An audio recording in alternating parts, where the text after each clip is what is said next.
Welcome to this Aztlander program, a Putun Entrada, War and Political Reconfiguration in the Southern Maya Lowlands at the end of the Classic Period, with Dr. Nicholas P. Carter of Texas State University.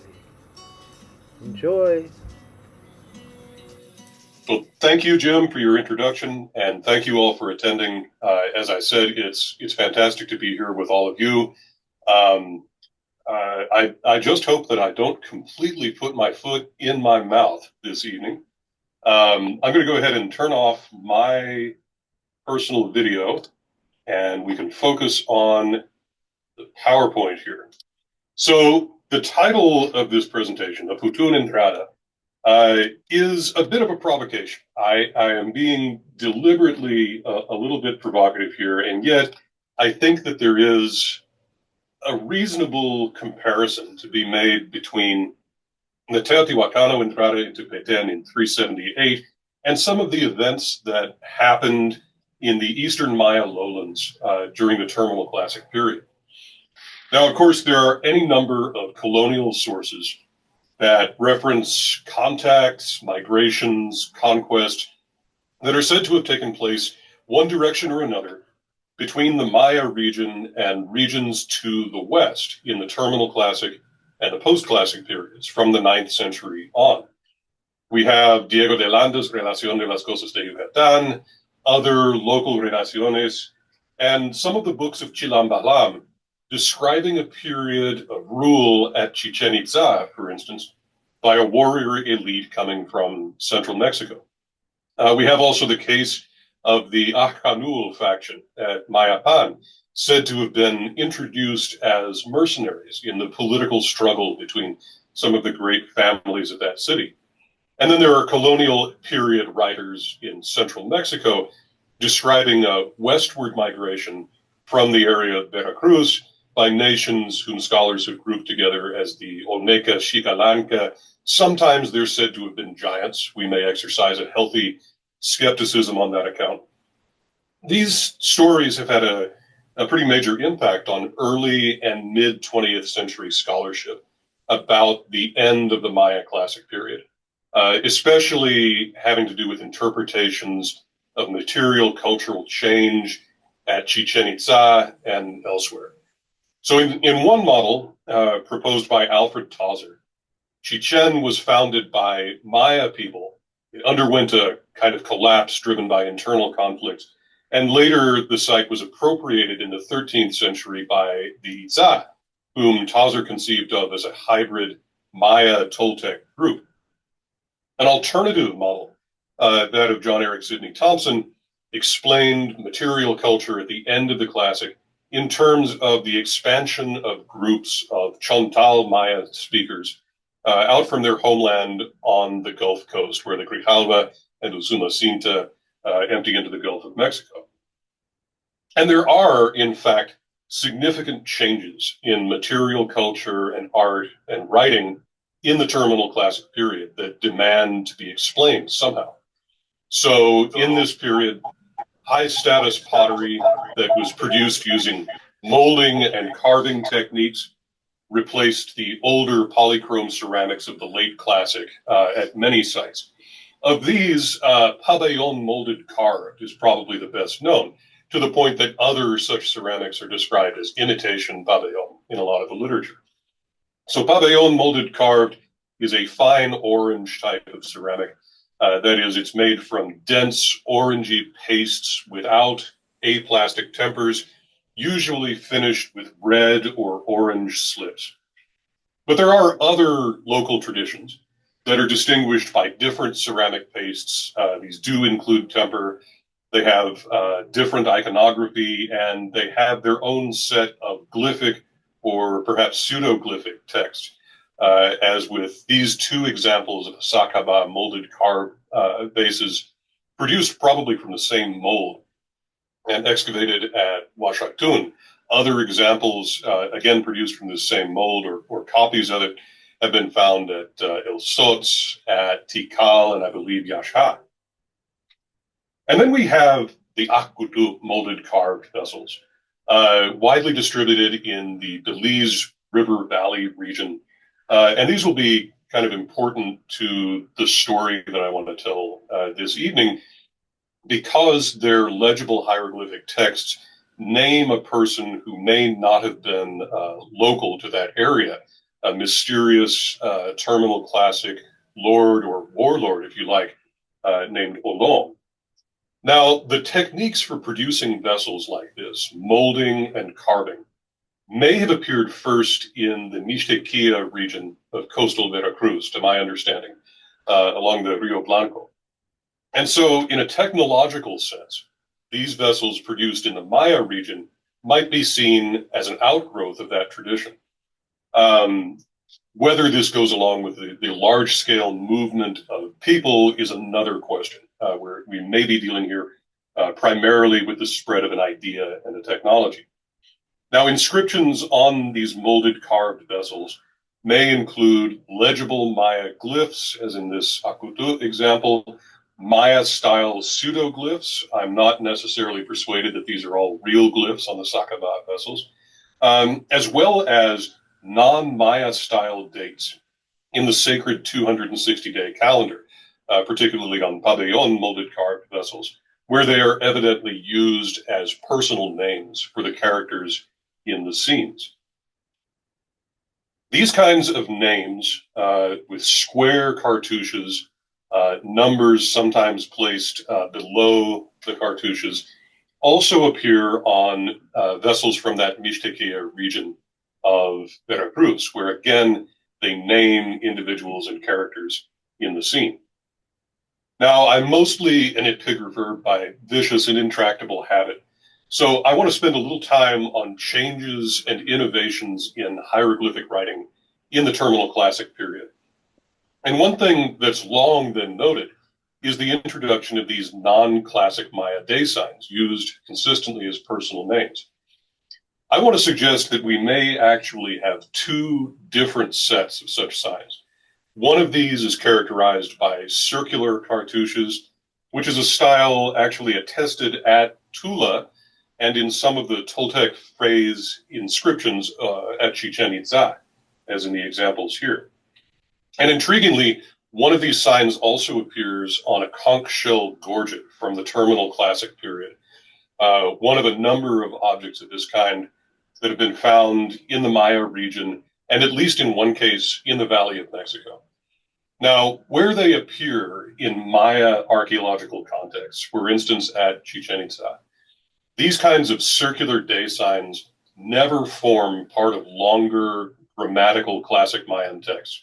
They always occur in isolation as name tags belonging to one or more of the characters in a scene. The other style, which I would say is distinct, uses square or rectangular cartouches. On the molded carved vessels from the Mixtequilla region and in the pabellon style, these kinds of glyphs stand alone as personal names, like the Toltec style rounded cartouche ones. But in some Maya monumental texts, these are integrated into nominal phrases in fully grammatical passages of the classic Mayan language. And it's possible, in fact, for people to have more than one of these day names as part of their name phrases. My advisor, Steve Houston, suggested that this could be because they're being acquired during a person's life, perhaps through deity impersonation. We see one case at Ceibal where these signs are unambiguously assigned to deities or to deity impersonators. And that's as opposed to being assigned to a person by the date of his birth, as would be the common practice in a number of other Mesoamerican cultures, for example, among the Mixtec. That may be the case for the owner of a polychrome vessel that came from the area of El Señor de Peten. We have his personal name, Petol, which, as Simon Martin has pointed out a few years ago, is highly unusual as a classic Mayan name. But before his personal name and his exalted titles, we have a deity impersonation statement. So conceivably, these two day signs are part of that deity impersonation statement. We also have some syntactic changes in late terminal classic monuments. For instance, this inscription, Stela 1 from Chontal. When I say the syntax is unusual, it is what the late great Alfonso Lacadena called Yucatec syntax, in which you get your date and your verb, and then we get the names and titles of the king who is doing this verb, in this case, scattering incense. The normal late classic Maya practice would be to give the personal names of the ruler first, followed by his emblem glyph and other titles. In this instance, we have instead his emblem glyph, another title, the Bahkab of the 27, reduced by one from the count of 28 lands or nations or whatever it was, followed by a set of other titles, and then finally what I presume to be his personal name. So Lacadena's argument was that this syntax is typical of northern inscriptions, but it's highly atypical in the southern lowlands, and might therefore be seen as a sign either of the movement of people at the level of the elite, or at least the communication of a different and somehow suddenly more prestigious way of recording this information. There are also architectural and iconographic changes, which I won't dwell much on today, at a number of sites which flourished amid the chaos of the terminal classic period. Here they would be especially notable at places like Ucanal, at Ceibal, where the non-standard classic iconography has been noted for a long time, as well as at Minanha, where there's an eye-shaped ball court with a ring, at Ixtonton, where Puk-style architecture in the terminal classic period with mosaic masks of a deity replaces earlier conventional late classic stucco masks on one of the temples there. Well, how do we explain these changes? Are they primarily a matter of new ideas spreading through the elite stratum of Maya society, or are we dealing with some kind of mass migrations, large groups of people coming from all walks of life, moving en masse to new regions and bringing their ways of life with them? Well, Thompson's Putun hypothesis in its full form favors the latter possibility, and that's not what I'm going to argue for this evening. So his proposal is that what he called the Putun people, the pushing Putun, had expanded from their homeland near the Gulf Coast via the coast and also along the Usumacinta River. Along the Usumacinta River, according to Thompson, they basically took over Yaxchilan in the middle of the 700s, then added to their domains Altar de Sacrificios, and then in the mid-800s, Ceibal and Ucanal. This is his explanation for why we see iconographic change at some of these centers. He thinks that another group of Putun people, who would be the Itza, or the ancestors of the Itza, had taken Cozumel and Chichen Itza by the early 900s, again explaining iconographic change in these places in terms of large-scale population movement. So that between 850 and 950, Putun people had come to control, not presumably as a single unified state, much of northern Tabasco, southern Campeche, big sections of the Yucatan Peninsula, as well as the Pasión drainage, and in the southeast, the center of Ucanal. Now, this is not the thing that I'm proposing this evening. But, you know, he was directionally right in some ways, I think. Now, I want to stay away from Chichen Itza in this talk for the most part. I will say that I pretty much provisionally accept the idea, which is supported by recent stratigraphic work there, that a warrior elite having ties to central Mexico, maybe most of them hailing perhaps from the area of Tula, did come in and establish control over a pre-existing Yucatecan Maya population there. In other words, that the Pug-style architecture and inscriptions at Chichen are basically older than the Toltec-style constructions. But this would be a distinct phenomenon from the possibility of a Putun expansion in the Gulf Coast region. I also, again, I do not want to argue for large-scale migrations by ordinary Putun or Chontal people. You would need genetic evidence for that, or dental morphological proxies, and that is not at all my area of expertise. What I do want to propose is something like this. Other researchers, notably Simon Martin, Christina Halperin, and Elizabeth Graham, have all in recent years suggested in one way or another that warrior elites coming from the Gulf Coast could have appropriated power and territorial control in certain parts of the southern and eastern Maya lowlands during the Terminal Classic period. Maybe, as Graham suggested, because they were using new techniques of warfare, new rules of engagement, different weaponry, different tactics, but also perhaps because of great wealth acquired through their control of coastal and riverine trading routes. So my specific proposal, the only thing I can really claim to be even a little bit original about here, is that we can see through some late and terminal classic hieroglyphic inscriptions a few snapshots of one of these elite Chontal-speaking groups successfully seizing power at Ucanal through participation in the wars between two alliance groups at the end of the late classic period. One of these groups headed by Naranjo, the other kind of led from behind by Tikal, with the smaller centers of Ucanal and Yaxha taking the brunt of this conflict. And Caracol, as Barb and I have been discussing, involved in some shady way behind the scenes.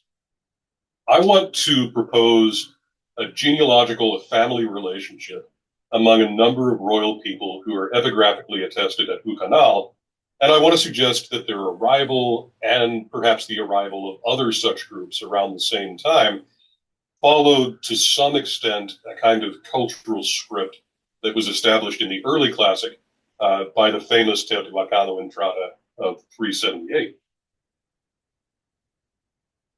So Maya kings, classic Maya kings, social legitimacy derived in part from staying put over long periods of time, over generations, building sacred architecture, venerating their ancestors, each king in turn leaving his bones in a mortuary temple. But we also know of a case, or a few cases, in which new Ahaltak or other magnates who didn't have the status of Ahal traveled over long distances in order to establish a new political order. So Bahrachan Kawil, who was probably originally from Tikal, did this kind of thing when he effectively invaded the Petesh Patun basin and set up those filas. Inich Yashukmo, who, as David Stewart's pointed out, was originally from Caracol, moved to Copan to restart kingly rule there after an earlier pre-classic dynasty had become defunct. But he might well have gone to Teotihuacan first in order to receive the status that he would need of a holy lord, Uhulahau. But of course, the most famous example is the Teotihuacano Entrada itself. Just to sketch out these events, it seems that the king of Teotihuacan, traditionally known as Spear Thrower Owl, recently retranslated as Eagle Striker by Dave, but that this man had a Maya wife. Perhaps she wasn't his only one, but she may have come from the Mutul royal family at Tikal. And in 378, a military leader named Siakak, Fire is Born, who's affiliated somehow with Eagle Striker, apparently invaded northern Peten at the head of an army having a large Teotihuacano component, even if, as seems likely, they had local cooperation too. We know that they came from the west because Siakak arrived at El Teru several days before he arrived at Tikal. Now, of course, this didn't work out so well for the existing king of Tikal, Chakpotichak, who we are laconically told entered the water, entered the road on the day that Siakak arrived. Clearly, he came to a bad end. His branch of the Tikal royal family was quickly supplanted by the son of Eagle Striker and his Maya bride, and subsequent generations looked back to this event as the source of their royal legitimacy. This did not begin the introduction of Teotihuacano architectural styles and iconography in the Maya region, but these did intensify in the generation after the Entrada. It also introduced, as Simon has pointed out, a new royal or even super royal title, that of Kalonte, a lord who can make other people into kings, an overlord who is the source of other people's legitimacy. And Tikal was not the only kingdom affected by this. We also have El Peru, for instance, Washaktun, with the arrival of apparently a new ruler called Kinich Mo, who appears here on Washaktun Stela 5, carrying Central Mexican weapons, the Atlat and the Wakwawit, and he's wearing in his headdress the Mo, the macaw, that forms part of his name.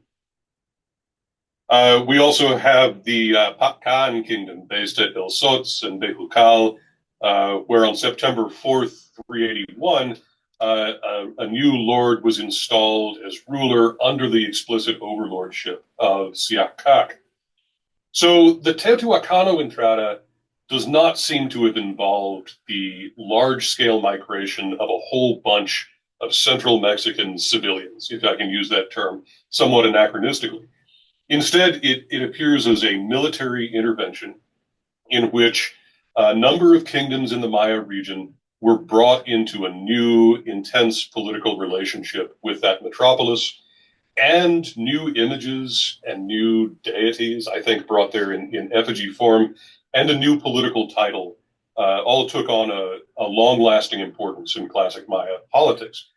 And we can understand this event not in kind of vague terms as a cultural or demographic process that happened somehow or other, but thanks to epigraphic decipherments, we can understand this as a series of contingent historical events, and we can identify some of the individual players and make some informed speculations about their motives.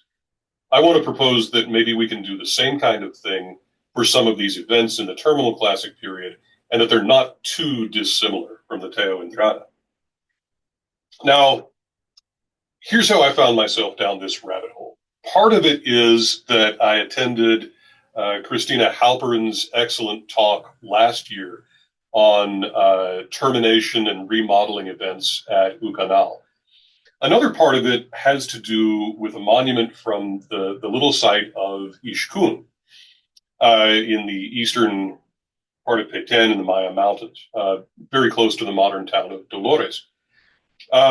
Just to sum up briefly, the modern town, Dolores, and the ancient Maya city of Ixtonton, which was the sometime capital of the Hokkab or Five Lands Kingdom, these places are located along what I think is a natural travel route through the western Maya Mountains, which connects big consumers in northern Peten to the fertile cacao-growing country in the valleys south of the mountain, and then further south from that to the volcanic highlands. This route, historically speaking, was crucial for the Guatemalan state to control in the 20th century in order to secure and settle Peten. Before that, it was the path of the Spanish Camino Real connecting Guatemala City and Merida. And before the Spanish took control of this area, it was the same trade route used by Manche cacao merchants traveling from the south to trade their wares at Peten. I've argued in a number of articles that this was also an important route in late classic times, and perhaps even earlier. Ixtonton is the oldest royal capital in this area, being founded by AD 81 with support from this mysterious Chichat pre-classic powerhouse. Then the area is kind of a backwater in the early classic, maybe because of economic realignments in the wake of the Teotihuacano Entrada. But then it takes on a new importance politically, economically, by around 700. Around that time, a new dynasty called Xulup was founded at Sacul, probably with support from Naranjo. About the same time, in 698, Naranjo subjugated the city of Ucanal in between Sakul and Naranjo.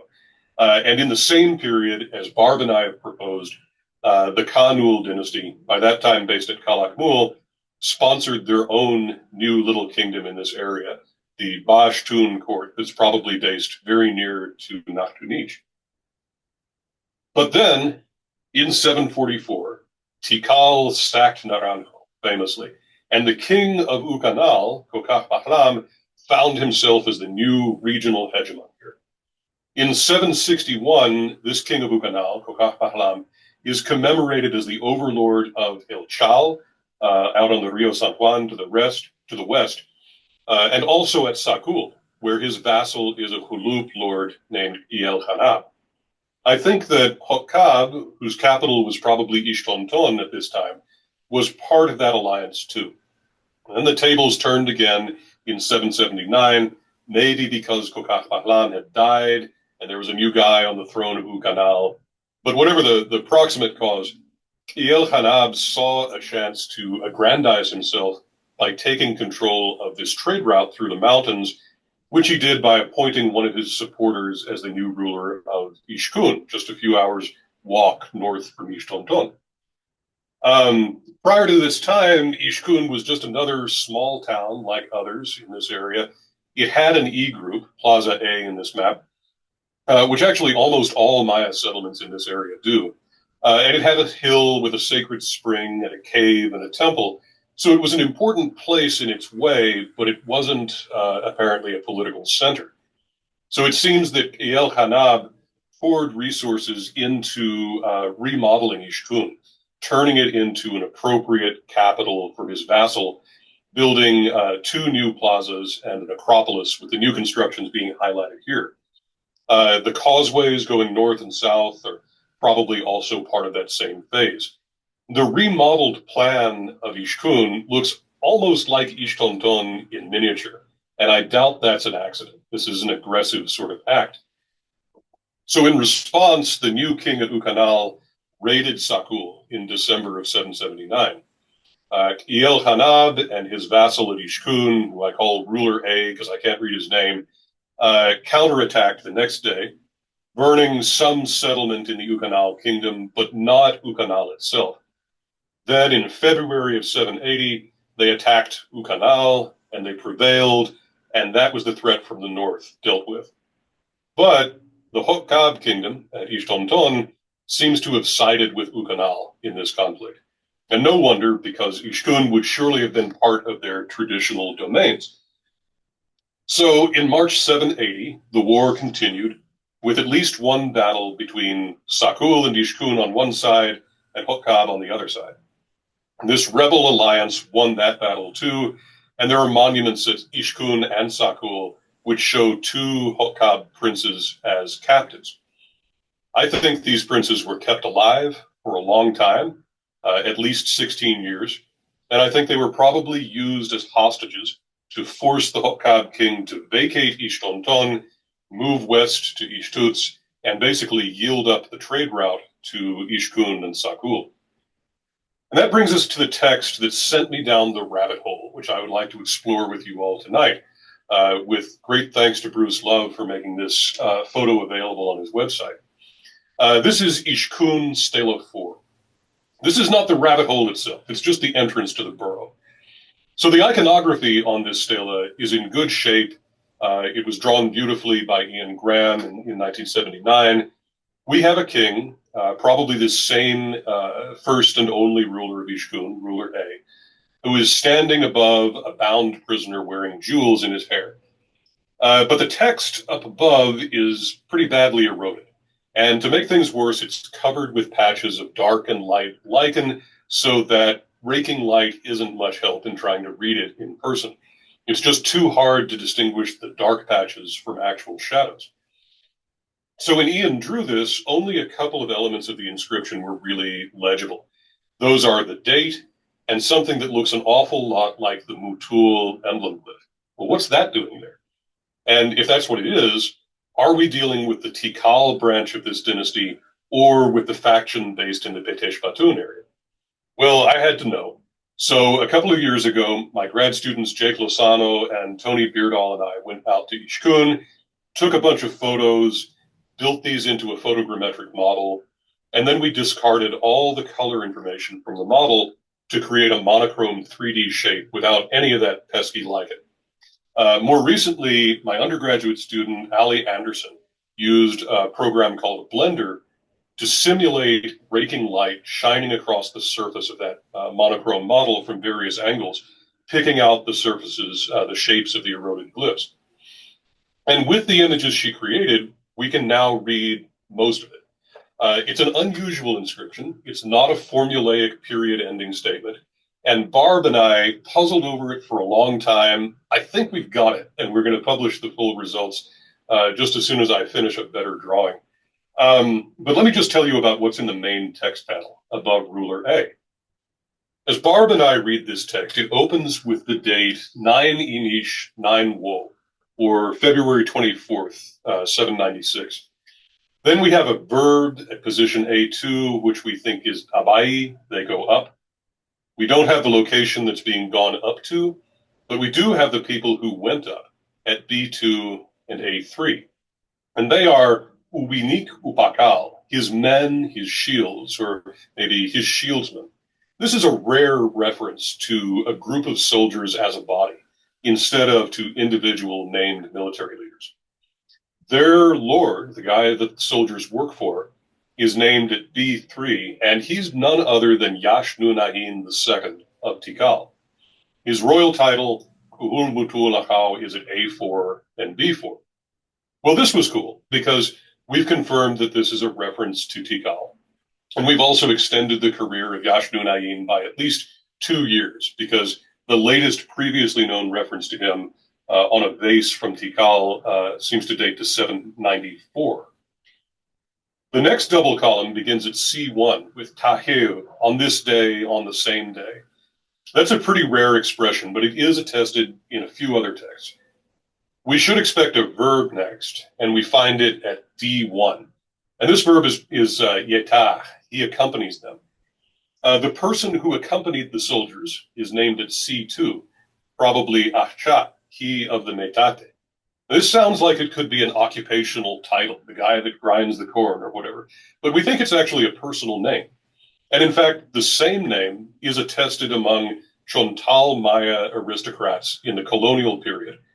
For example, in the names Isabel Cha and Pashpolon Cha in the Pashpolon Maldonado documents. We can be pretty confident in reconstructing D2 as Ukadhi, he oversaw it, and then that's followed in the last 4 glyph blocks by the names and titles of ruler A. You can see the Ishkun emblem glyph in position C4. Still don't have a really legible example of that. And then the 8 palanquins title that they use at Ishkun in D4. So basically, Barb and I inferred that Ahchat was a son of ruler A, a prince of Ishkun, probably, and that this monument memorializes his departure for Tikal in the company of Yashnunahin's soldiers. And we interpret this as ruler A sending his boy away to the Mutul court to be fostered there. And that, of course, implies a new alliance between Ishkun, and presumably Sakul too, and the Tikal kingdom. Fostering was, of course, an important tool in the classic Maya political toolkit. It's a way of building and strengthening alliances, and it's one that the Kanul dynasty, for instance, used very extensively. What it means in practice is that a youth from a subordinate court gets to have a world-class royal education. His family gets more prestige and more legitimacy, and we think that Ishkun got that, while the host gets a loyal vassal. And to ensure that loyalty, the kid is also something of a valuable hostage. The question then arises, why now? Why is Tikal, in February of 796, suddenly interested in forming this kind of relationship with a couple of upstart kingdoms in the western Maya Mountains? Well, one answer, of course, is the perennial importance of the trade route. But I think another answer probably comes from the events that followed not long after this, which the lords of Tikal, I think, would have foreseen. War was coming to the eastern lowlands, once again with Tikal on one side and Naranjo on the other. And in that coming conflict, the kingdom of Yasha would be with Tikal, whereas Ucanal would again be part of the Naranjo alliance. Now, Sakul derived a lot of its own legitimacy from its historic ties to Naranjo. El Hanab had himself represented wearing a costume associated with the Naranjo war god, for instance. So when this war broke out, as it was bound to do, were Sakul and Ishkun going to side with Naranjo, even though they would be joined by Ucanal, which had recently been their enemy, or would they side against Ucanal, even though it meant fighting against Naranjo? Barb and I think that fostering Akchat was a way for Yashnu Nahin to bring Ishkun and Sakul into the Tikal alliance in preparation for what was to come. Now, I promised you that this talk would have something to do with Putun people. And so far, none of the historical characters I've talked about shows any signs of coming from the Gulf Coast area or being anything other than ethno-linguistically, southern lowland Chontal-speaking people. So where did the Putun come in? Well, the long-awaited war, we can think of it as two wars with a brief interval of peace and recuperation, broke out later that same year in 796. Christoph Helmke, Dmitry Belyaev, Sergei Verpretsky have written about this. And this first stage of the conflict was not fought between Tikal and Naranjo directly, but between their proxies, Yasha and Ucanal. And as Dave has written about, on August 14th of 796, the king of Ucanal, Shushub-Chak, was defeated by an army from Yasha. He's taken prisoner, and the next day he is presented to the Yasha king, Inich Lakantun. Barb has persuaded me that it was on the same day that the ruler Tutum York Inich of Karakol conducted a fire ritual at Nachtunich, hosted there by a man from Sakul, a junior member of that royal family. So they've gotten word, and they're involved somehow in the preparations for and the conduct of this war. In fact, by November of 796, if I've got the dates right here, they're very troublesome. Karakol seems to have taken effective control of Ucanal because Karakol Altar 12 tells us that Tutum York Inich supervised some sort of palanquin lifting, palanquin carrying event that happened at Ucanal on November 24th. We can understand this to mean, perhaps, that Ucanal was under Karakol's domination at this time. In fact, it's possible that Shushub-Chak had been fairly quickly transferred from Yasha to Karakol, where he was being held hostage and where he will turn up later. So the Karakol kingdom thus seems to be part of, friendly to the Tikal-Yasha coalition, even if they're happy to let Yasha do most of the fighting. After this, things were pretty quiet for about a year, but it was not to last. War erupted again in 799, this time with Naranjo and Tikal more directly involved. I won't deal much with the details of this war. Christoph and colleagues have written about this very thoroughly and expertly in a number of articles. But the major events of the conflict are recorded on Naranjo Stela 12 and on the Comcom base discovered at Baking Pot in Belize. But I do want to draw your attention to a passage on the Naranjo Stela which records one of the battles of the war. On February 25th of 799, a place called Sak Kabnil was attacked, and its ruler, Chok Bahlam, had to flee. Sak Kabnil was subject to Tikal, and the assault was carried out, the stela says, by men of Naranjo, along with a man named Kanek Hotet. He must have been some kind of VIP to be named individually, to be singled out. He's a war leader, he's fighting for Naranjo, but he doesn't have an emblem glyph or any other title of origin or affiliation. You're supposed to know who he is, but they're not telling you about his political origins. We'll come back to him later. Well, the war's over by the middle of 800. The crucial battle may have been won in late May of that year, when a small force from Naranjo captured a deity effigy from Yasha, and perhaps the king, Inich Lakantun, along with it. The Yasha ruler appears one last time on Naranjo Stela 35, dedicated in August of 800 for the 91810 period ending, where it looks like he's about to meet a very unpleasant sacrificial end. On that same period ending date, according to Caracol Altar 23, Shushub-Chak and Lem-Tipahlam of Bital, where Bital is probably located between Caracol and Naranjo, were prisoners at Caracol. They were exhibited here, tied up on altars. Now, they're said in the text to be the prisoners of Tutum York-Inich. Now, the issue of who Tutum York-Inich was has been kind of bedeviling to epigraphers for a long time.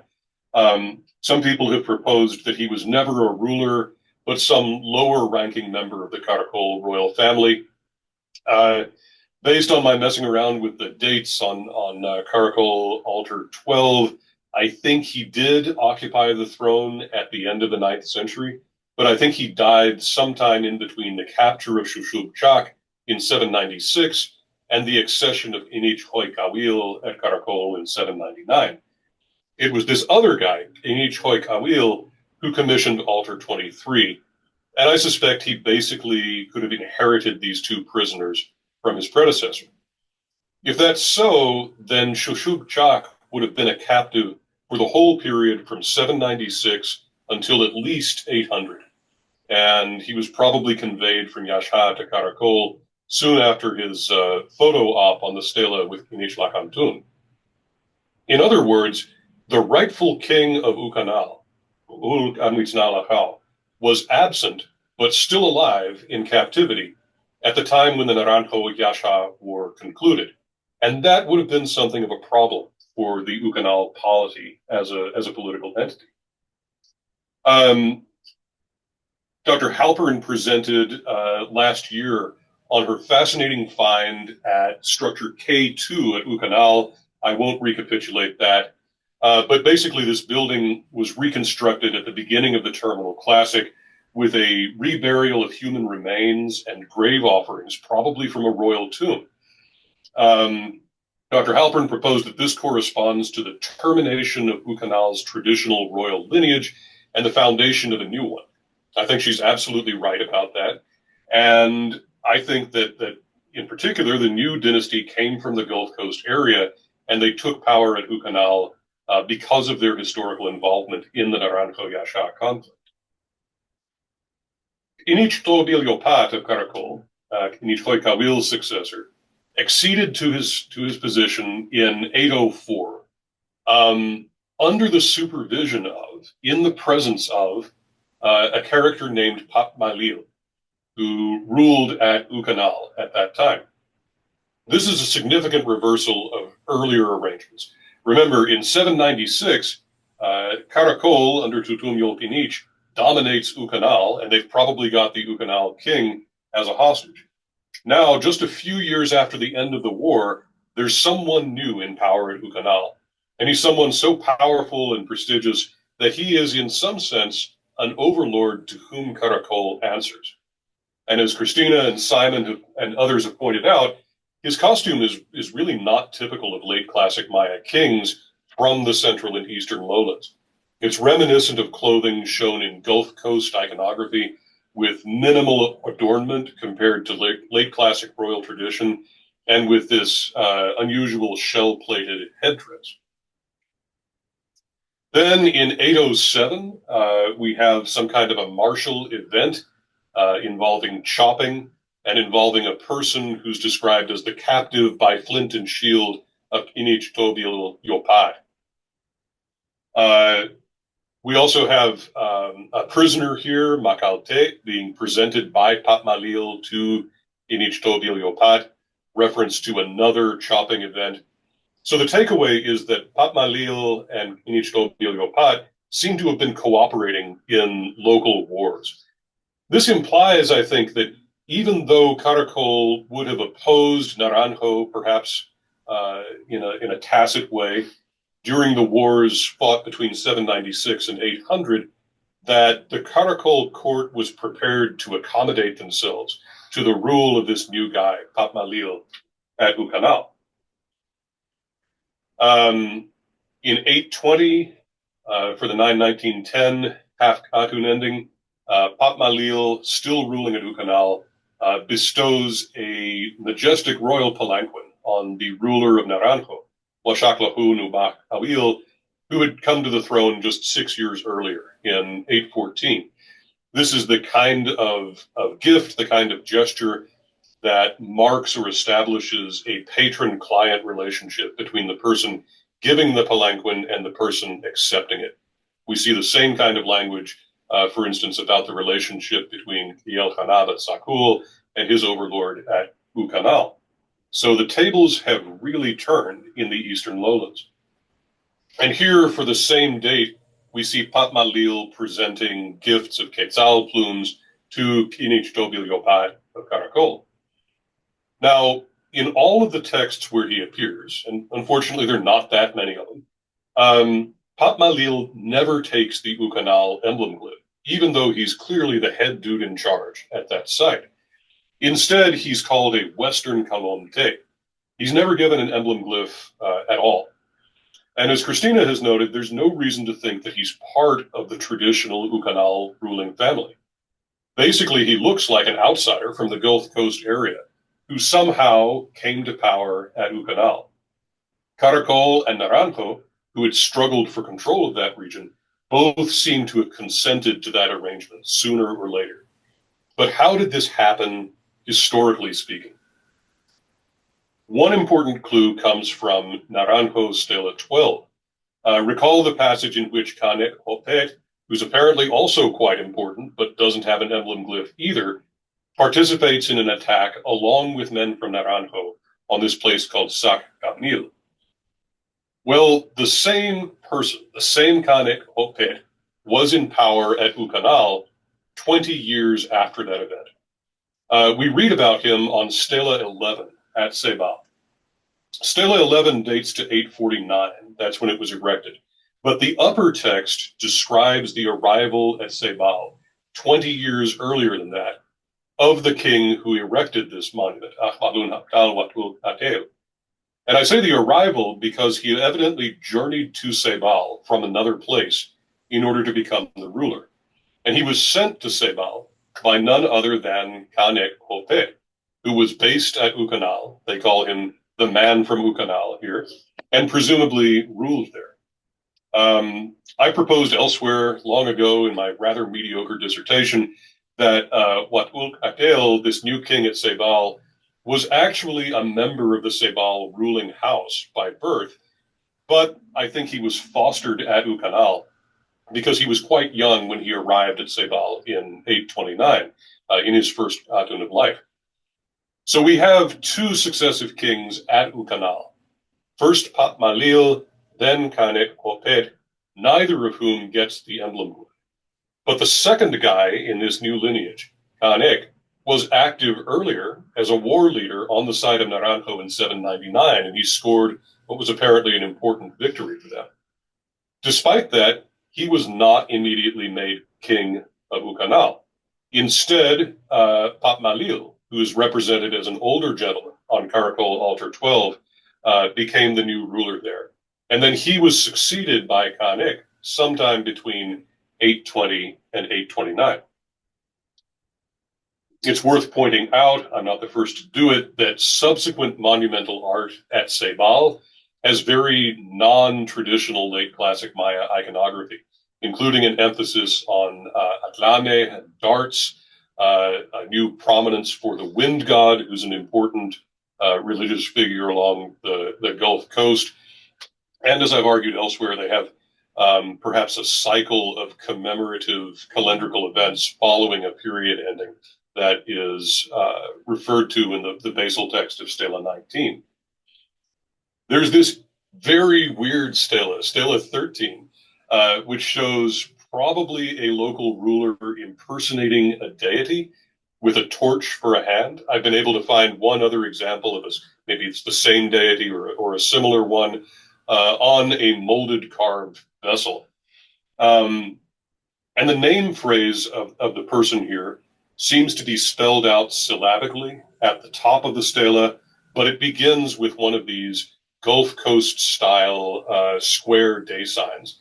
And he's attributed the title of Western Calomte, or King Calomte. Now, at the time that Ceibal Stela 11 was dedicated, in 849, 20 years after the arrival of the new Ceibal king, by that time, Canek also seems to have been deceased. So Papmalil and Canek have both ruled and had their day at Ucanal, and they've passed on.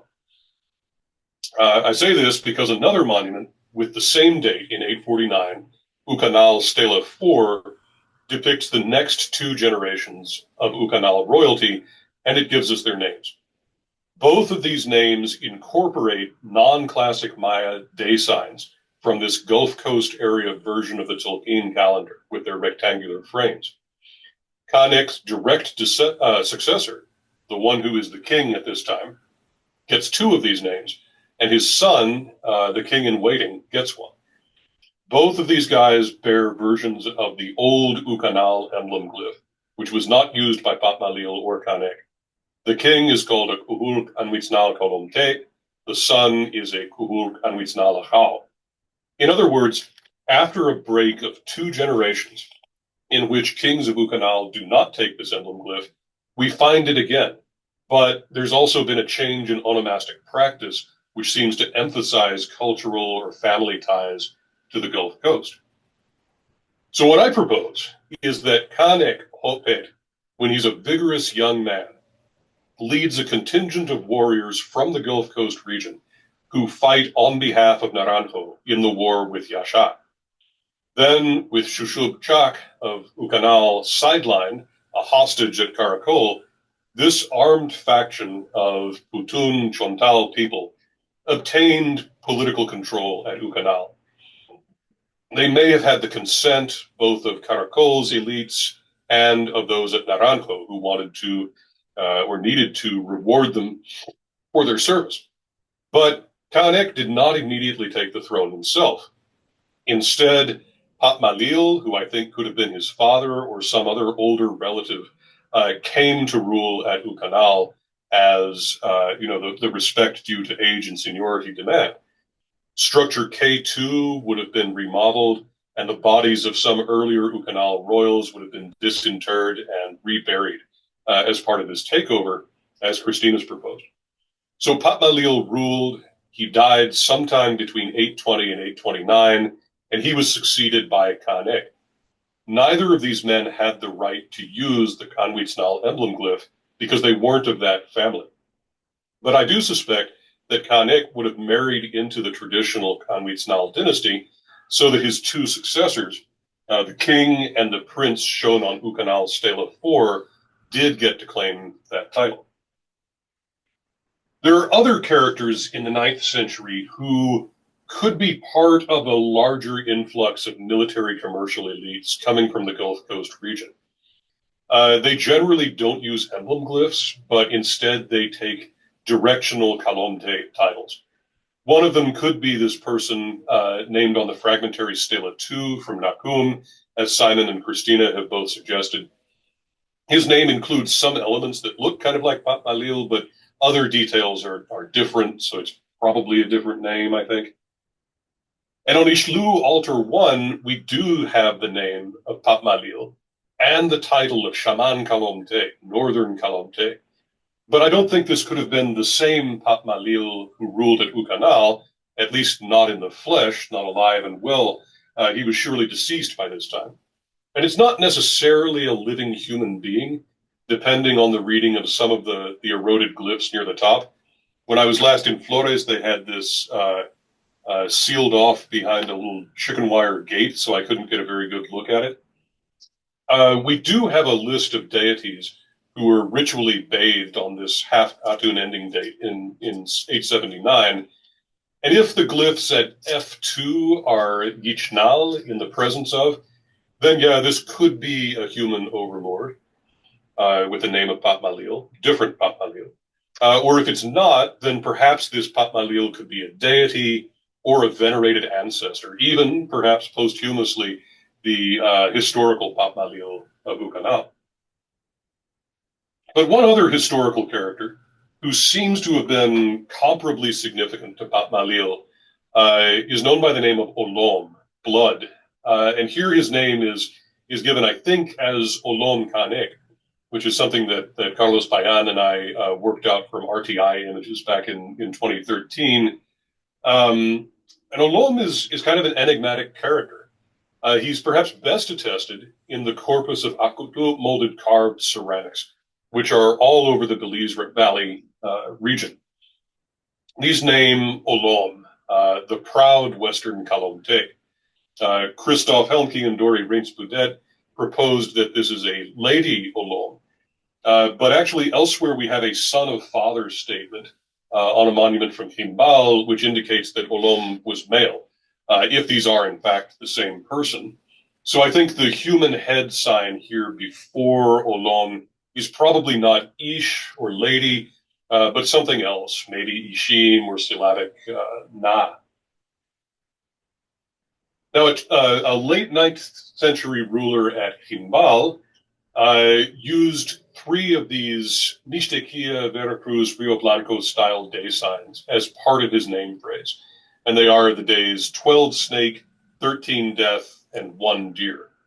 These would be sequential days in the 260-day calendar, by the way, which none of the other examples of multiple day names are. And we get his personal name from B5 to B6, and it begins with some term like Chontal or Chontal, and it ends with Awil. Then we get his parentage statement below his name. His mother comes first in good old-fashioned Maya style, and her name incorporates the Veracruz-style day sign 8 alligator. His father's name begins with Olom. Maybe it's given as Olom Hatz here. And his dad was a Western Kalomte. It seems likely to me, despite the differences in details of the name, that both of those characters could be the same Olom who's named on the Akutu molded carved vessels from the Belize Valley. And then there's also a short caption incised in between the king and the longer text. And there we read, Yetach, he accompanied him. Then we get the Rio Blanco style calendrical day name, 10 Rain. And then the political title, Tibun, mouth of the headband, maybe something like a royal spokesman. We get further information about this Himal ruler from Stela 2 at that site. Unfortunately, this monument seems to have been looted not very long after it was discovered by the Pennsylvania Tikal project. So this drawing is the best I can do here. The reading order is really bizarre and inconsistent, but grammatically it basically has to work like this. At C5, we have the Tikal emblem glyph, which belongs to Chontal, even though he didn't use it 10 years earlier on Himbal Stela 1. So on the assumption that an emblem glyph is more of a family title than a political office that anyone could have, we could infer that this ruler had some kind of family connection to the Mutul dynasty. Unfortunately, on Stela 1, that title isn't given to either of his parents either, and Olom, in fact, never has an emblem glyph at all, just like Papmalil. So we really don't know how Chontal got to be a Kuhul Mutul Ahau. Washaktun Stela 12 attests to a similar client-patron relationship between the local king, this is in the very late date of 889, the local king now being Khasau Chan Awil, and some higher-ranking person who has the same Western Kalomte title that Olom had. This is decades later, after Olom seems to have flourished. Perhaps we could suggest that this person may have been Olom's heir in the region, as Kanek Popet was to Papmalil. So even though the historical situation in the 9th century is still very murky and likely to remain so, I do feel reasonably confident in suggesting that Kanek Popet came from the Gulf Coast region, that he obtained power for his family in the eastern lowlands by assisting Naranjo in the war with Yasha, that he brought Papmalil to rule before him at Ucanal and succeeded him after his death, and that subsequent generations of Ucanal rulers descended from a marriage between Kanek's line and the older Ucanal royal house. The situation is reminiscent in some ways of the marriage between Eagle Striker of Teotihuacan and a woman who was likely a member of the Motul royal house at Tikal. Olom is an even more obscure historical character than Papmalil, but he also exerted sudden and significant influence over parts of the old classic Maya homeland, in his case, evidently including the Belize Valley and parts of northern Peten. Like Papmalil, I think Olom probably left at least one subsequent generation in a place of exalted authority, as is hinted at on Washaktun Stela 12. And again, as with the arrival of Siakak, this new order in the terminal classic period incorporated multiple existing kingdoms, and it came with a package of non-local, non-traditional architecture, iconography, and even hieroglyphs, elements that have connections to the Gulf Coast and to the Pug region. And that's the best I can do. If I haven't told you anything truly earth-shattering this evening, I hope you've at least enjoyed a chance to chuckle at some of my wilder speculations. And I think that with carefully targeted excavations and a bit of good luck, it ought to be possible to start filling in some of the many missing pieces in this puzzle in the coming years. And I will conclude there. Alrighty, thank you, Nicholas. Thank you all for your patience. Let me look through the chat, but I don't see too many questions. So Barb or Sim, if you want to unmic and ask a question, make a comment. Go ahead. Well, I guess one of the questions that I have, maybe we've discussed it a little bit, Nick, is where does Machakila fit into all of this?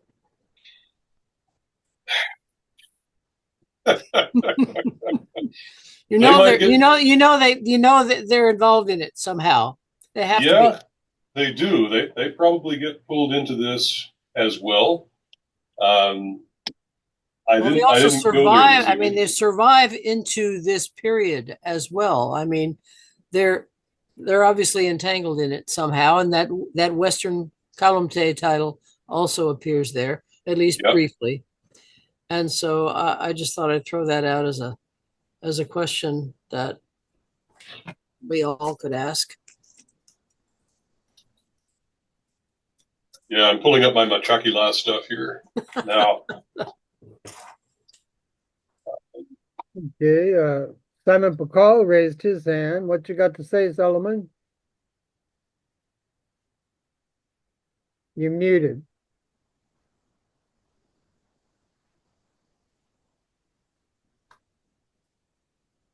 Well, now he's changing. With different microphone, perhaps. His beard keeps getting longer. It's coming off tomorrow. I'm getting shaped up tomorrow. I'm gonna look more like my indigenous ancestry tomorrow. Already. So I had a question because you mentioned entradas. We're talking even terminal classic at the beginning. Mm-hmm. One entrada that is mentioned in Chilam Bilam, and it's still unclear, and there's a lot of conflicting stories in Chilam Bilam, obviously, is the one with Juanakil. And Juanakil is, I believe, in Chilam Bilam, supposedly from like central Mexico. Is there any connection between the Putun Entrada and the origins of Juanakil, or is this completely different to your knowledge? I'm trying to be cautious about this stuff.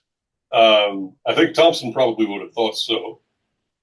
I tend to see the Central Mexican style stuff in northern Yucatan as kind of a separate dynamic from what's happening with people from the Gulf Coast of Tabasco there, Campeche.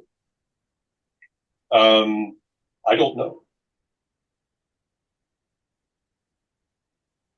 All right. Nicholas, did you have a comment?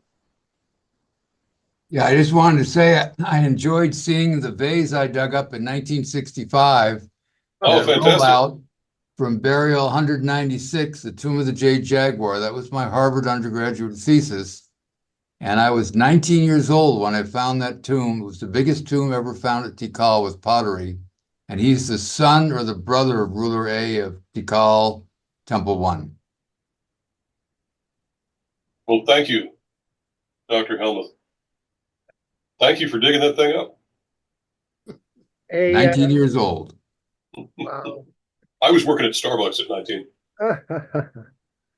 Nick, you showed your slide of Chontal and the other, what, 3 sites? Yeah. There was a bunch of yellow lines. Are they walking routes between sites and sites, or trade routes, or? Yes, those are the least costly ways to walk across that landscape. Okay, so they're kind of proposed rather than, yeah. And is Christina still here? I had a question for her. Christina, do you want to unmute?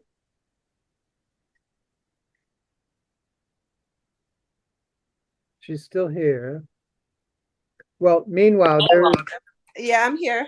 hey, Christina, you have your book, Foreigners Among Us.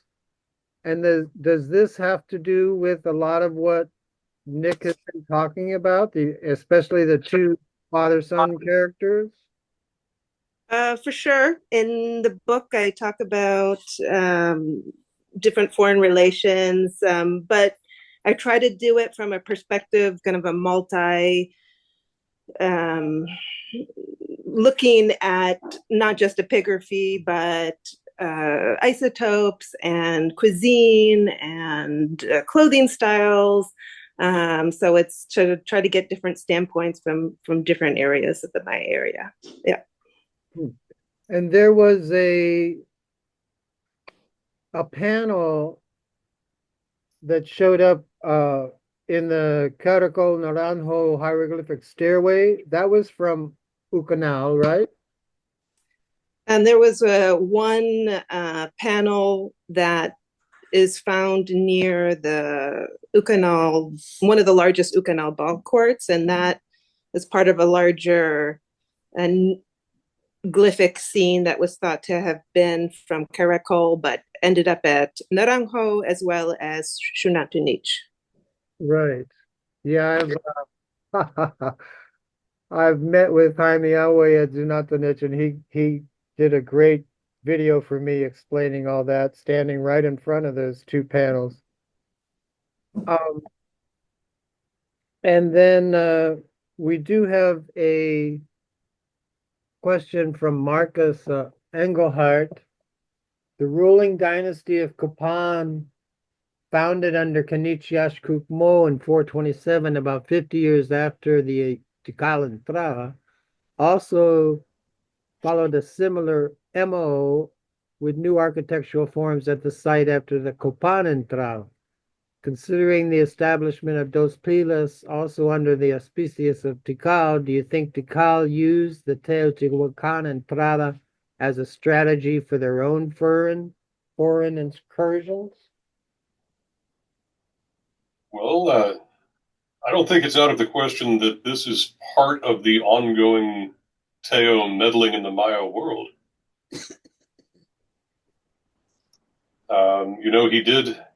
He did have to travel a very long way to get from wherever he was crowned king to Copan. It took him 200 and something days to get there, I believe. So he may well have gone to Teotihuacan and the new foundation of the dynasty, and this is not my original proposal, would have been done with Teo's support. Where was the jade? I wanted to ask, where was the jade traveling in the middle 9th century?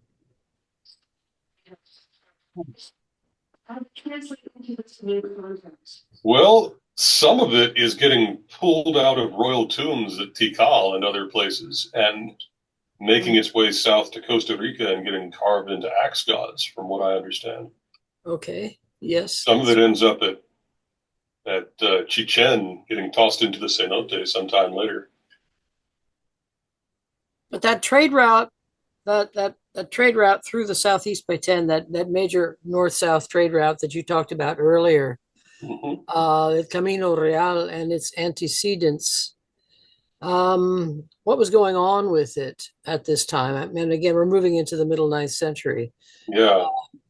So these guys locally don't have a lot of jade. Like, they're just never that well-to-do ever. However, in the colonial period, before Veracruz was subdued and the Camino Real was built, people were moving iron tools, machetes and such, from the highlands out along this route. And some of that stuff was making its way to Peten. And I wondered if that's just kind of piggybacking on an older obsidian trade route through the area. And I can't answer that securely. But one of the major things that I think they're moving is cacao, coming out of those valleys south of the mountains. That's certainly the case in the 1500s, 1600s. And I don't see why it wouldn't have been the case in the late classic period. So I don't know if it's very important to the jade trade, but it's probably quite important to trade in agricultural luxury goods. Caso Barrera and Alifat Fernandez also point to vanilla and achiote coming out of that area. Are you talking about the Soconusco? No, the like the Sarstoon River Valley and the Low Country. Belize. I see. Okay. Yeah, and like that cacao growing belt goes west basically, as far south as the end of the Maya Mountains. But this was traveling inland. It was being transported inland, and not along the coast. Well, yeah, and part of that has to do with the political circumstances, because once the Spanish took the Gulf Coast, the Itza couldn't buy their cacao from that direction any longer, and so they basically sent some raiding parties to go cause trouble for the Manche, and then told them, from now on, you will bring your cacao and sell it to us at prices that we're going to set. Otherwise, we're going to come back and set your villages on fire. And so they did. But that trade route lasted over generations, and it was sketched out in a kind of impromptu map for I believe a Dominican cleric by a man who had been a porter on these journeys for most of his life.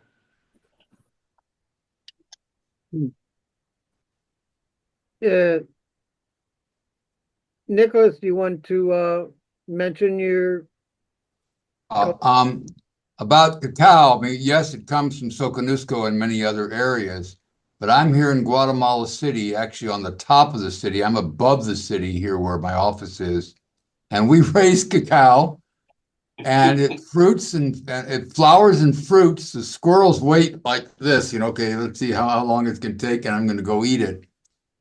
And we just sprouted a whole bunch of seeds the other day. We're going to share that with some of our neighbors. So I mean, yes, cacao has areas it prefers, but I doubt that many ethnobotanists or archaeologists are aware that it basically grows wherever you plant it.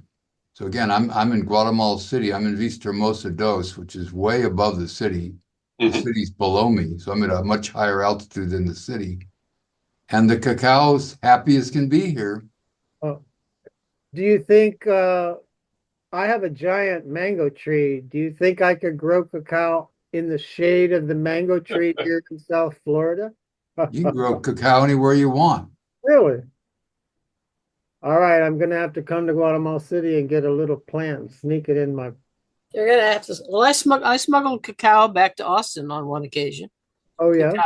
cacao seeds. Yeah, unfortunately, some fungus got into the roots, but I had them growing in little pots. I had a dozen or so in the sun in a window.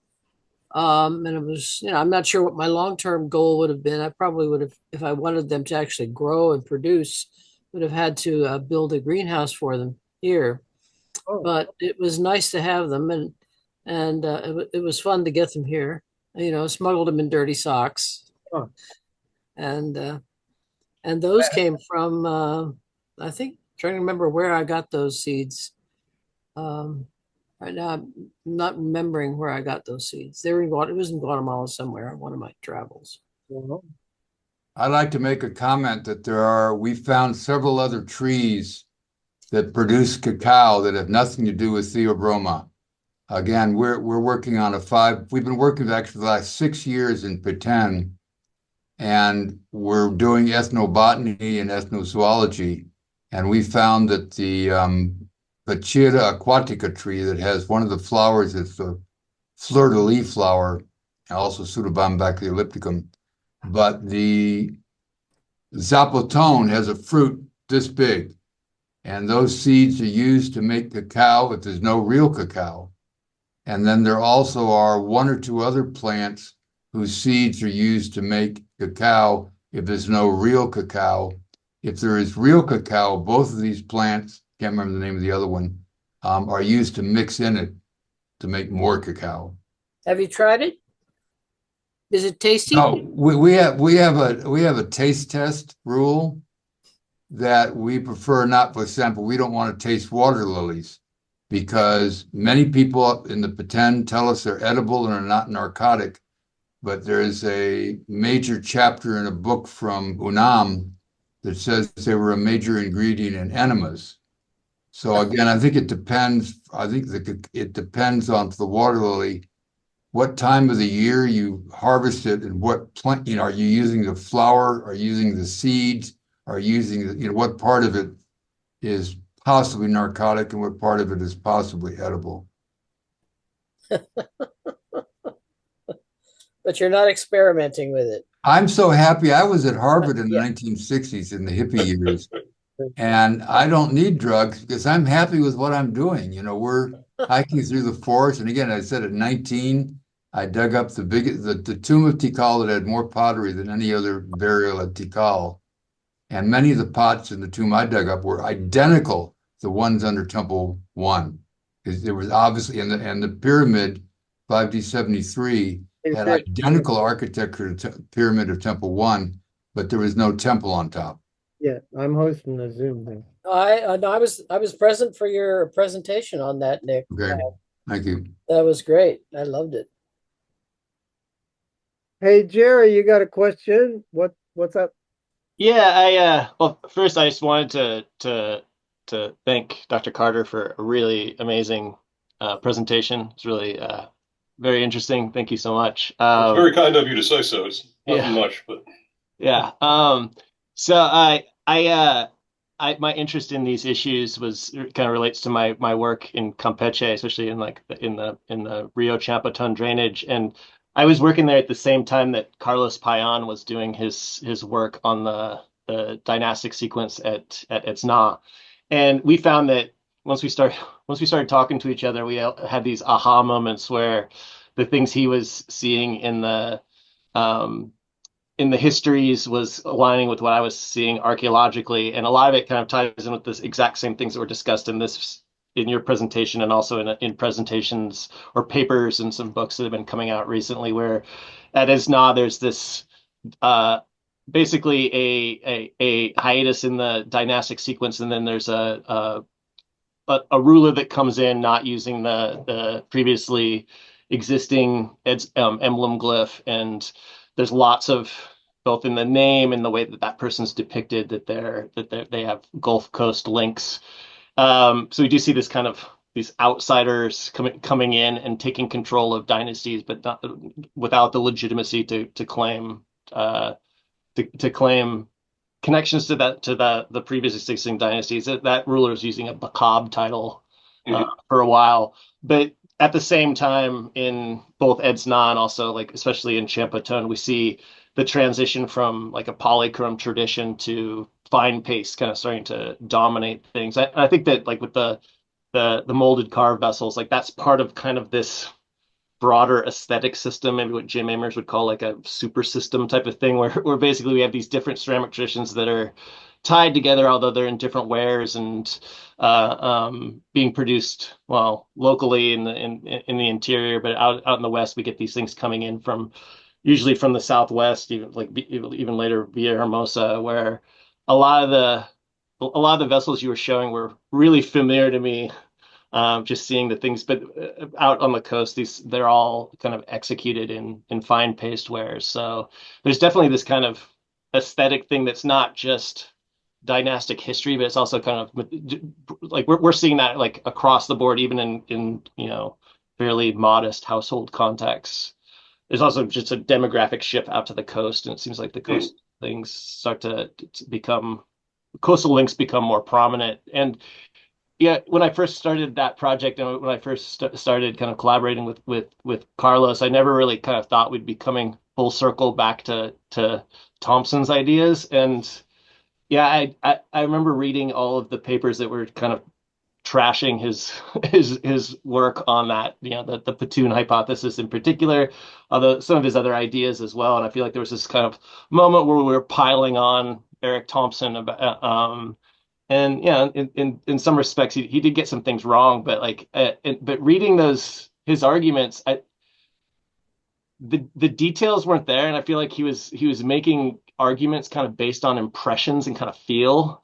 But Yeah. I think in this case, yeah, like, I think he was right, or at least there's strong in the decades since we keep accumulating more and more evidence that kind of vindicates that Putun model. Not sure if we should use the term Putun because that again, even that term was kind of pulled out of a hat. But yeah, that's why I picked it. Yeah, To be. yeah. I don't know. I feel like at this point maybe we should write a apology letter to Eric Thompson because we've gone full. We're coming around full circle, and I think that the data now really does kind of support these things, these big picture models that he was presenting. Yeah, I think so. Which is cool. Yeah. And particularly like Carlos Bayon's, his thesis from UNAM was like a really excellent, like he went way into detail about the foreign links he was seeing at Edsna and at other places kind of out in the west, the west coast of the Yucatan Peninsula. And yeah, that work is excellent. That's one that I highly recommend taking a look at that. So yeah. Yeah. Anyways, thank you again for your presentation. I guess I don't really have a comment so much or a question so much as a comment. Maybe like should we apologize? I guess. I think we should have a seance. A little bit, Yeah. We should have a seance and call up his spirit. Apologize. Jerry, I'm trying to get Jerry to sign up for a date in June. But Jerry, you mentioned your field school. Where will you be having your field school? Oh, I'm working up here in the Northwest Coast, like the Northwest Coast of North America, so like Washington State. So yeah, I've kind of been engaged in different type of work over the last several years, but I would be happy to talk about like we're still working on publishing all the information from Champotton, and maybe I was going to reach out to Carlos and see if he would be okay to kind of present some of that work we did together, which we're still working on kind of getting out there. So yeah, is Carlos still in Germany? I haven't heard from him in a bit, but yeah, last I checked he was. Yeah.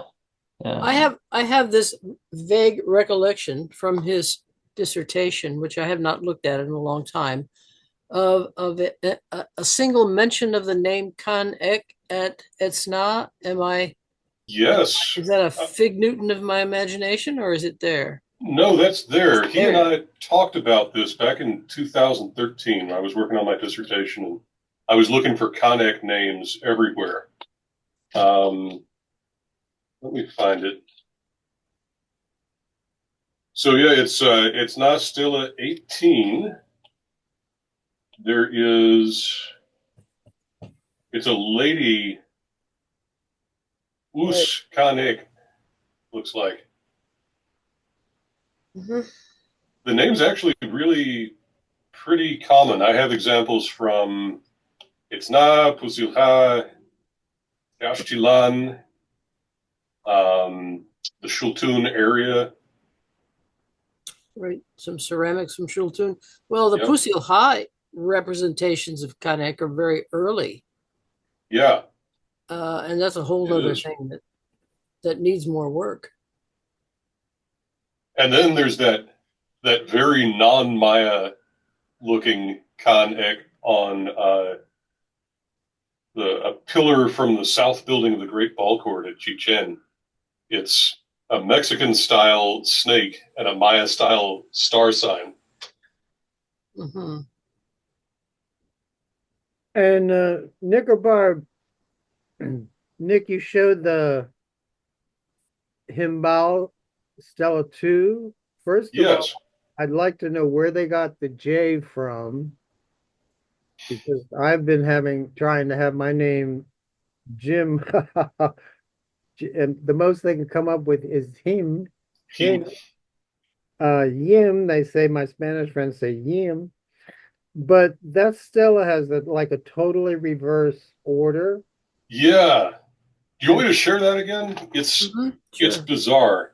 Barb, what do you think about that? Is that uncommon, or is it just, a carbon? Uncommon, yes, I would say, to put it lightly. Right brain. Yeah. That's really there it is. But I didn't know what to do with it at first, but it's got to work this way. You've got your Baktuns, and then the other components of the long count, and then like the calendar round date is very clearly right to left. And then the fact that we have the 3 sequential day signs for this ruler's name phrase gives us another clue to the reading there. And then you move into the child of mother expression. So you've got the Ba, or Uba, Uhuntan, or whatever it was. And then after that, it gets even more confusing. I couldn't swear to the reading order past the top of the left 2 columns. And it's strange they're using those square glyphs down at the bottom right. Cartouches. Right, the sequential day names. Now that's pretty unique. I can't think of another monument that is quite that weird. Huh. Is there a site? I mean, where do they get the Himbal? Oh, what does the word mean? I don't know. Huh. I wonder who put the name to that site. But 889, I mean, that's really way late. Yeah, there's only a handful of other inscriptions that late. That Ishtonton stela is that late.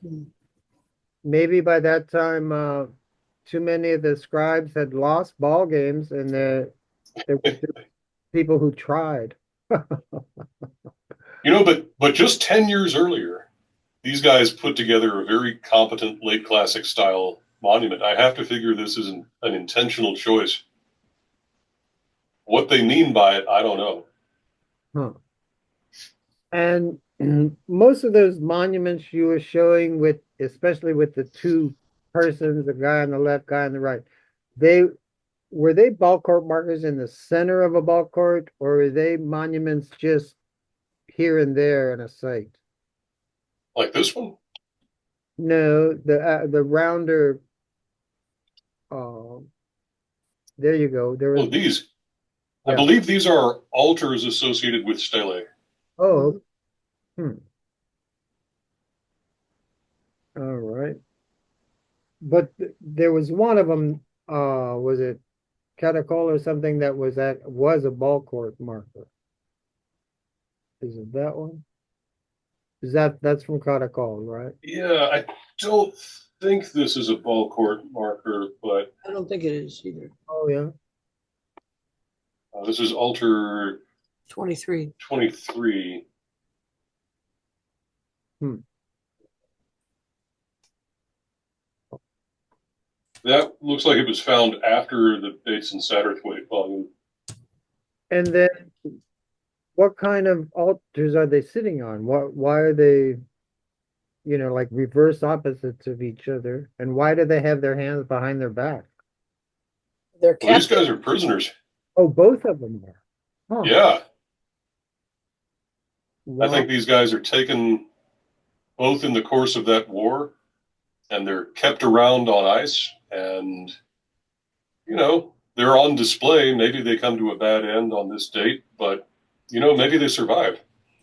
We've got those princes at Ishkun and Sakul who were kept around for 16 years. No. I used to think they'd been sacrificed pretty promptly, but then, one of the things that Barb and Ali and I found was that one of them is named on Ishkun Stela 4. And that's at least 6 years after he was named on Ishkun Stela 1. And I think it's probably 16 years after they had that war in 780. Yeah, I was once the captive in Dennis Tedlock's play.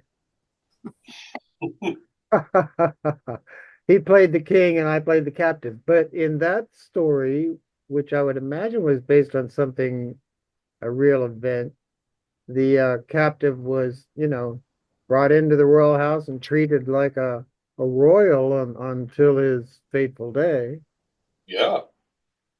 Huh. And in fact, I suspect that these princes did not have such a bad time of it in captivity at Ishkun and Sakul. Because, I didn't talk about this part, but eventually Ishtonton prevails in the area and they quit having an independent kingdom at Ishkun.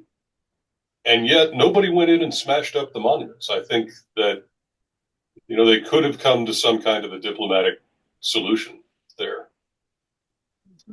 But that's only speculation. And what is the iconography on those,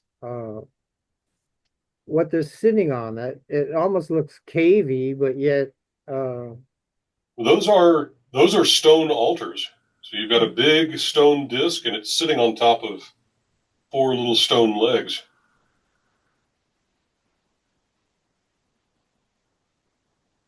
Is that a sort of wound thing, like in that Yah glyph, the wounding of those little wavy the wavy V's?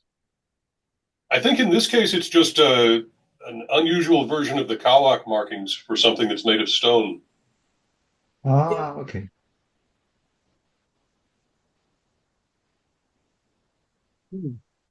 all right. Well, thank you all again for coming out or staying in and virtually conversing with me. I hope this sparks some further conversations. I need to head out from my very messy office and get back home here, put the kids down to bed. It's been such a pleasure passing this time with you all. Thank you, Thank Dr. you so Nick. much. Thank you very much, Nick. Thank you. I'll see you all later. Alrighty. Thanks for watching this Aztlander presentation. Please subscribe to our YouTube channel. To subscribe to free monthly issues of the Aztlander, Magazine of the Americas, contact your host, Jim Reed, at jimreedmaya@gmail.com. Thanks again.